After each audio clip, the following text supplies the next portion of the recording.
මගේ ගුරු පියාණන් වෙන ડોક્ટર නදුන් අලෙගිවන්න මැතිතුමනි මේ ශාස්ත්‍රය තුල මගේ භූමිකාව ටිකක් වෙනස්. මොකද මම හිටපු පෙර පාසල් ගුරුවරියක් සහ මේ වන විට මගේ අධ්‍යාපන ආයතනයක හිමිකාරයෙක්. ජීවිතේ පෞද්ගලිකව පොදුවේ දරුවන් දෙමාපියන් අතර ගැටලු වලට සාධනීය විසඳුමක් හොයාගන්න මම මාර්ගයක් හොයමින් ඉන්න අතරේ අහම්බෙන් දැකපු පුංචි Facebook post එකක් කරලා තමයි මම මේ මනෝවිද්‍යාව කියන එක ගැන ඒ පැත්තට මගේ විශේෂත්වය වෙන්නේ English with art කම්බයින් වෙලා යන්න ඕන ගමනක්. ඔබ පෞද්ගලික සහ මම පෞද්ගලිකව නෙමෙයි මේ ගමන යන්න ඕන කියන එක අපේ සර්ගේ සංකල්පයේ සර්ගේ විෂන් එක අපිට තේරුම් ගන්න යුතුයි.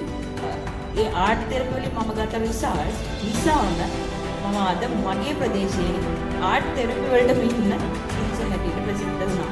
කවුරුත් ඉස්සරහට දෙන්න නීඩ්ස් සහ මනෝවිද්‍යාව උපදේශක.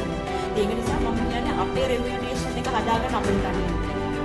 අපිට පිටිපස්සෙන් අවශ්‍ය කරන ලොකු මහා දැවැත්තෙක් ඕන. මම හිතන්නේ මට මහා දැවැත්ත චරිතය මට හම්බ වුණා. ඒක මම ඔබටත් හම්බෙලා තියෙන මේ සියලු දෙනාටම මෙත් එක් කාලයක් උගන්වපු ඉංග්‍රීසි සම්පූර්ණයෙන් මම වෙනස් කරා. දැන් මම සම්පූර්ණයෙන්ම සිස්ටම් එක යන්නේ සර්ගේ සිස්ටම් එක. සර්ගේ ගයිඩ්ලයින් එක යටතේ සර්ගෙන් අහගෙන යන්නේ. දැන් ළමයි එන්න වැඩි වෙනවා. මට සර්ට දෙන්න තියෙන එකම ගුරු පඬුර මේ විතරයි. ගුරු පඬුර මේ විතරයි. මෙතනින් එහාට මට දෙයක් දෙන්න නෑ සර්ට. මම සර්ගෙන් ගත්ත දේවල් දුන්නා. සර්ගේ එක වචනයයි. මම අද මෙතන කෙලින් හිටගෙන ඉන්නවා ස්ට්‍රේට් ඉන්නවා. ඔයාලට පේනවා ඇති. සර්ගේ එක වචනකින් තමයි මම මෙහෙම ඉන්නේ.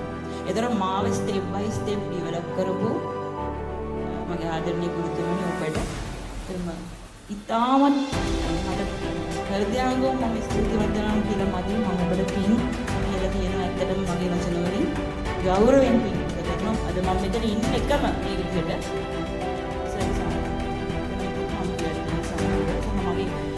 වෘත්තිමය මට්ටමින් මට ආලෝකයක් දුන්නා.